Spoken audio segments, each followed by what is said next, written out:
Comme chaque week-end, c'est l'heure de notre série de l'été. À présent, dans la Marne, il y a un arbre qui attire la curiosité. À Boules-sur-Suippe, il se raconte que le peuplier géant que vous allez découvrir a assisté à la naissance du village ou bien même servi de mirador aux soldats en 1914. L'histoire vous est contée ce soir par Sandra Julien et Paul-Antoine Boudet.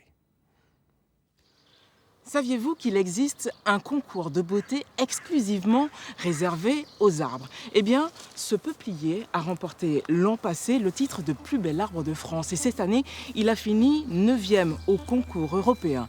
Mais l'affection que portent les villageois à leur arbre est bien plus importante que toutes les médailles qu'il a pu remporter. De mémoire de vieux bouquins, on l'a toujours appelé la pouplie. Ce peuplier noir est l'un des derniers issus de la pouplière de Boules-sur-Suippe. Le plus gros, le plus haut, le plus vieil arbre du village. 400 ans. Il force le respect et l'admiration de tous. Et, chose extraordinaire, il a su conquérir le cœur d'une jeune bouquine. Je suis née dans ce village, à Boules-sur-Suippe.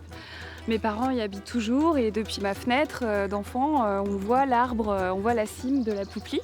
Elle fait 37 mètres de haut, 9 mètres de circonférence. C'est un peuplier noir, c'est une essence rare en France. Il est habité par des écureuils, une chouette, un nid d'abeilles, des oiseaux aussi, des faucons. Voilà, il est des oiseaux de passage, migrateurs, et puis d'autres qui sont là à l'année. Il a survécu à 2 guerres mondiales, des orages, des tornades. Il a failli disparaître du paysage à cause du feu, un soir de fête foraine, et plus récemment, pour des raisons d'intérêt privé.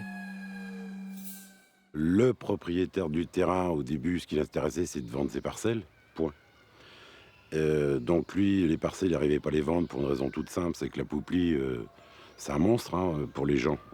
Et en cas d'orage ou coup de vent ou n'importe quoi. Donc il est enquiquiné, donc il voulait abattre la pouplie.